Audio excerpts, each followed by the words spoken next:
Sure. So, some not so good news. You've gotten your marks back, and for one or even some of your modules, you have a supplementary exam. No, it's not the best feeling in the world.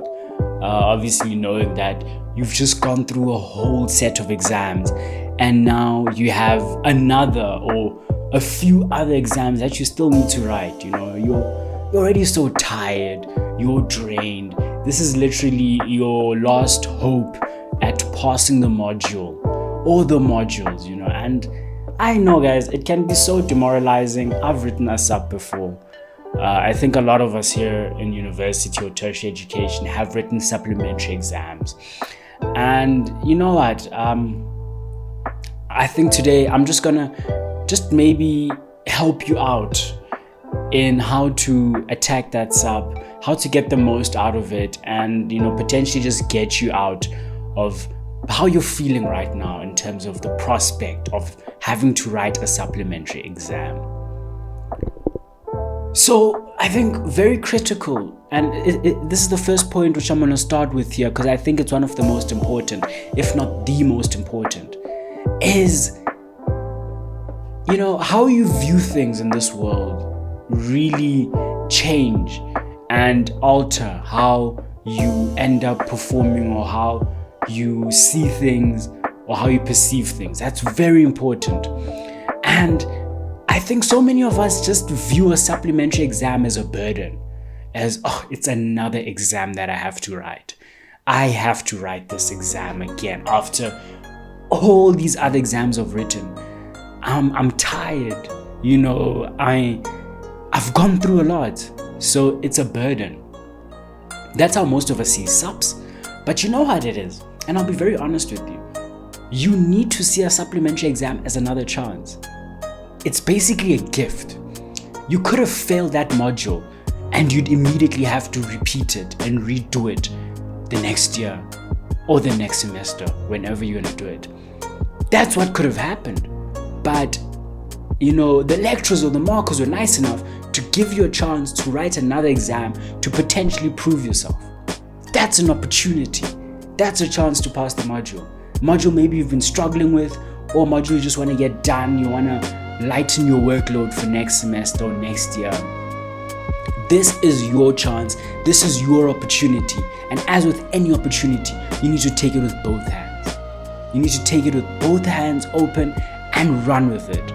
And do as much as you can with it. Just change that view. Change how you see us up. And I know obviously it's easier said than done, because you cannot ignore the fact that you are tired. You are fatigued. You've gone through a lot already. Things are rough. But it still is an opportunity. And the sooner you start seeing that for yourself and believing it, the more your mind will start working and actively working towards, okay, cool. This is my situation. How can I make the most of it? How can I get the most results? How can I do this? How can I do that? Where are my weak areas? Where are my strong areas? What do I need to do to pass this? Once you get your brain working in that direction, you really give yourself the biggest chance at success in the subs you have. And also it sort of serves as a platform for you to begin strong for the next semester. So guys, I encourage you to see it as an opportunity.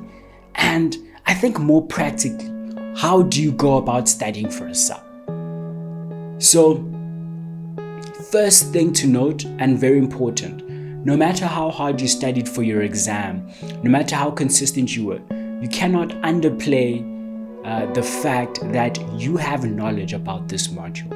You need to start there and tell yourself that I do know something about this module. I do know some things about this module. I've been doing it for a whole semester. I am not dumb. I'm here for a reason, and I do have knowledge. It may not be a lot, it may not be the most, but I know something. Starting here will give you that foundation to have that bit of self-belief that you can actually pass. Because if you start off by saying, I know nothing, I didn't study, I'm in trouble, oh no, oh no, oh no. If you start with that mindset, guys, it's not gonna be good for you. It's not looking good for you. You have to give yourself the right footing, the right standing, because where you start and where you are mentally when you begin studying for that sub, or in the days leading up to that sub, are very important to you making the most of that sub, passing, and also your tone for the next semester. You always need to keep that sort of long-term approach in saying that what I'm doing today is going to determine my output tomorrow, how I feel about myself tomorrow, me passing this degree in a few years' time. You always have to keep that in mind. So show up in the best possible way that you can for your sub. And I think the next thing here, and it's a very critical learning point, it's something most students don't do, so important. But if you have a sub and they've marked your exam, go check your exam. This is so important. But don't just check it to get marks. This is what most students will go check the exam to get marks so that they potentially don't write this up. If they don't get marks, then it was a useless exercise. Don't do that. I'd encourage you to even leave that thinking and rather focus on, okay, cool, I got 44% for the exam. Why? Where did I go wrong? What do I need to improve? What sections do I know and what do I not know? That's so important, because sometimes, actually most of the time, you don't know what you don't know. That's important to understand. So you need to upskill yourself in what you don't know, so that you can actively work on that. And this is how I approached my sub. This is how I was advised, and this is what was key to me passing my sub and passing my postgraduate as well.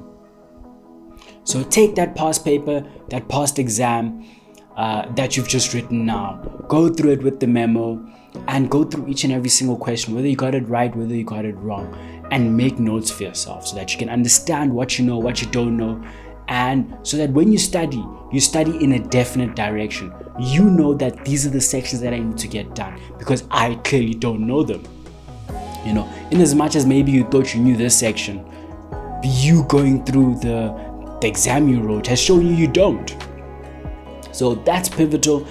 And I think even if you don't have a lot of days to this up, you need to spend time on this, and you need to take your time with it as well, because this is an important exercise and important for your success in that supplementary exam. And of course, for the sub, guys, you might not have time to study everything, because obviously it's assumed that you studied everything before the exam. So you might not actually have time, and don't aim to study everything. I'll be honest, this is also not a very useful exercise. You can't try and get every single thing done. You know, you need to aim at your weak areas. And I think my point before helps you highlight those areas. But now, actively studying, you need to start with these areas and really hammer down on them. If you need to go back to the theory, go back to the theory. Get that underlying knowledge, get that foundation. If perhaps you don't know how to apply the theory, practice questions, practice papers.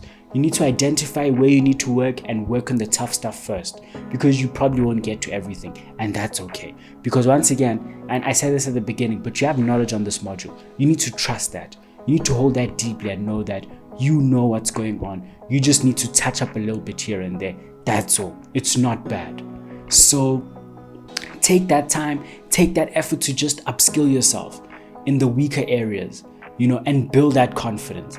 The more you get it done, the more practice you get in, the more of the theory you understand, the more confidence you get. And it's important leading up to this that you build up your confidence, because your confidence may have taken a knock when you got some of your papers back. Maybe you failed a module or two, maybe having a few subs, whatever's happening, but your confidence definitely took a knock because of what's happened. You need to go on the process and whilst you're studying, build up your confidence again. Build up your confidence to a strong level where you have a strong self-belief that you will pass this module, you will be successful, and you will move on to the next level, whether it's the next semester or the next year, guys. So go through this process, be meaningful with the input that you put in. Know that this is a battle that you're fighting, both with the content and with your mind. Understand that and fight that battle wholeheartedly. You know, don't give up just for the sake of giving up. Don't throw in the towel because now you're writing a sup. This module has been so difficult. You don't even know where to start. You're tired, you're fatigued, whatever's happening.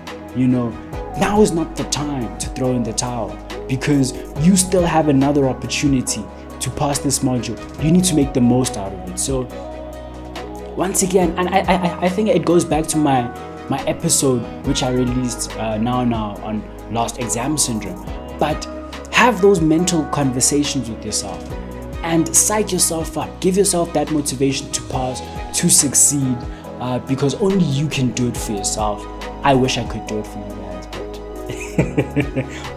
this is as much as I can do, sharing these videos, this content with you. But you need to want it deeply for yourself. So guys, I hope this has helped you. I wish you all the best for your supplementary exams if you are writing a supplementary exam. Remember, it's not the end of the world. Whatever the result you got, there's always a tomorrow and there's always a way forward.